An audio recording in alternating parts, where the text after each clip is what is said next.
नया फिर दिन हुआ पुरानी रात का, करे सौ शुक्र हम खुदा की जात का, खुदा की जात का नया फिर दिन हुआ।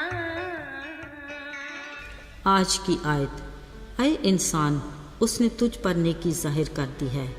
खुदावन तुझसे इसके सिवा क्या चाहता है कि तू इंसाफ करे और रहम दिली को अजीज़ रखे और उसके हुजूर फरोतनी से चले।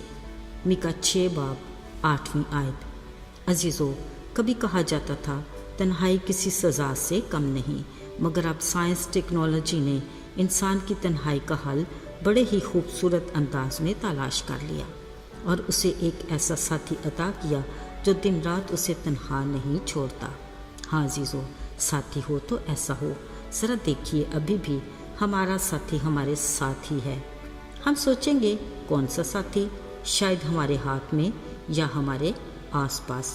जी जनाब, बिल्कुल ठीक, हमारा सेल फ़ोन हमारा बेहतरीन साथी। कुछ भी हो जाए, हमें अपने सेल फ़ोन की जुदाई एक पल भी गवारा नहीं। रात गए तक भी हमारा साथी हमारे ही संग। हाँ, कुछ सोते जागते में जब तक हमारे मुंह पर आकर गिर न जाए, हम अपने साथी को छोड़ते नहीं। इसमें अभान नहीं कि सेल फ़ोन वक्त के साथ हमारी ज़रूरत भी है और हमारी बहुत सी मुश्किलात का हल भी। मगर अजीज़ों, आज हम इसके बारे में मनफी चैप्टर को बंद ही रखेंगे। अक्सर होता यह है कि हम झट से दीगर मैसेज पढ़ के फ़ौरन जवाब भी देते हैं, मगर खुदा के मैसेज को जो उसके कलाम की आयत की सूरत में होता है पढ़ने की फुर्सत नहीं मिलती। बहरहाल हर पल खुदा के रहम के तलबगार हों और उसकी बरकत की आरज़ू रखें। अजीज़ों, चंद रोज़ कबल मेरे साथी सेल फ़ोन के व्हाट्सएप पर एक मैसेज आया। जल्दी से पढ़ा। लिखा था, तलाशे गुमशुदा। बेइख्तियार मुँह से निकला, खुदा खैर करे, कौन गुम हो गया। खैर, पढ़ा, अल्फाज कुछ यूँ थे। इंतहाई अफसोस के साथ ये इत्तला दी जाती है कि खलूस कहीं गुम हो गया है। बस घर में मौजूद खुद गर्जी के साथ अनबन हुई तो नाराज़ होकर कहीं चला गया। गुमान है कि इंसानों की भीड़ के हजूम ने कहीं उसे छुपा दिया है। खलूस के साथी अखुवत और हुब्बुल वतनी उसके बिना परेशान हाल बैठे हैं। खलूस के दीगर साथी मोहब्बत और मेहरबानी उसकी तलाश में मारे मारे फिर तो रहे हैं, मगर अब तक उसका कहीं अता पता नहीं। अजीज़ों, खलूस की अदम मौजूदगी में शरपसंदी और तासुब ने मिलकर तबाही मचा दी है।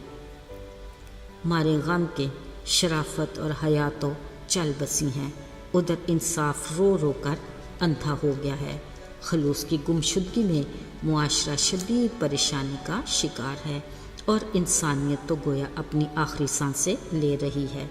कोई है जो खलूस को कहीं से भी ढूंढ लाए। अजीज़ों, हकीकत में इस मैसेज का हर लफ्ज़ हमारे लिए गौर तलब और लम्हाए फ़िक्रिया है। ज़रा सोचिए, क्या वाकई खलूस कहीं खो गया है? पास ही से हल्की सी आवाज़ आई, अभी भी शक है क्या? देखा सामने खुद गर्जी खड़े मुस्कुरा रही थी। बोली, अरे भाई, जो खलूस खो गया तो क्या गम, मैं हूँ ना, और मेरे साथ ये हसद और बुग़्ज़ भी तो हैं। खुद गर्जी का अभी ये कहना ही था कि हसद और बुग़्ज़ ने मुझे हैरत के समंदर में डाल दिया। फिर न जाने कहाँ से अखुवत और हुब्बुल वतनी के कराने की आवाज़ आई, हमें बचा लो, हम डूब चले। सोचा कोई तो होगा जो इन्हें हाथ बढ़ाकर बचाए, मगर अफसोस खलूस नहीं तो फिर कुछ भी नहीं।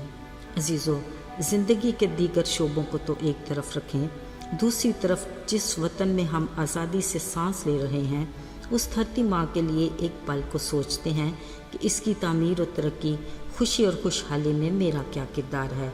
कहीं ऐसा तो नहीं कि हमारा जोश और जज्बा फ़कत वतन के नगमों, तरानों और कौमी त्यौहारों तक ही महदूद है, जबकि हुब्बुल वतनी का तकाजा तो ये है कि हम अपने कौमी हकूक़ से इस्तिफ़ादा तो करें, मगर अपने फ़राइज़ से भी मुँह न मोड़ें। अज़ीज़ों, ज़रा याद करें ابتدائی خدا کی بستی کو جہاں شیر اور بکری ایک ہی جگہ رہتے تھے اور وہاں کے مکین آدم اور ہوا خدا کی نعمتوں سے لطف اندوز ہوتے، ٹھنڈی میٹھی ندیوں سے پانی پیتے اور تازہ کھلی ہوا میں سانس لیتے تھے، مگر جب گناہ کی آندھی چلی تو سب کچھ تہس نہس ہو گیا۔ اب کسی حال میں بھی خدا کی بستی ویسی نہیں رہی۔ یہاں پر شر پسندی، تعصب سر عام دھندناتا پھرتا ہے۔ آزاد خیالی کی انتہا دیکھیے کہ گھر کی چار دیواری سے شرافت اور حیا بلا جھجک باہر جھانکنے لگی ہیں، جس کے باعث انصاف شرم کے مارے اندھا ہی بن گیا ہے۔ معاشرہ انتشار کا شکار ہو کر گلی گلی پکارنے پر مجبور ہے کہ افسوس، نادانی میں میں نے بہت کچھ کھو دیا۔ یہ سچ ہے کہ جہاں ایک انسان کا دکھ اور مصیبت دوسرے انسان کے لیے تماشا بن جائے، وہاں بیچاری انسانیت خوف سے منہ چھپا لیتی ہے۔ عزیزو، ذرا یاد کریں، جب خدا نے بنی نوع انسان کو خلق کیا، اس نے ہمیں اپنی صورت اور شبیہ پر بنایا اور اپنی خوبیوں سے نوازا، یعنی محبت، معافی، رحم دلی، خلوص، تحمل اور خوشی۔ مگر گناہ کے باعث ہم میں بدی کے گلے سڑے پھل یعنی بغض، حسد، غصہ، تفرقے، شر پسندی، خود غرضی، تعصب اور حق تلفی بار بار ہوئے، جنہوں نے ہمارے باطن کو بدبودار اور ناپاک کر ڈالا۔ مگر شکر ہو اس مہربان اور رحیم پاک ذات خدا کا، جس نے بڑے فضل سے اپنے اکلوتے بیٹے یسوع کی جان کے کفارے اور اس کے لہو سے دھو کر ہمیں گناہوں سے پاک اور صاف کر کے اپنی رفاقت کے لائق بنایا۔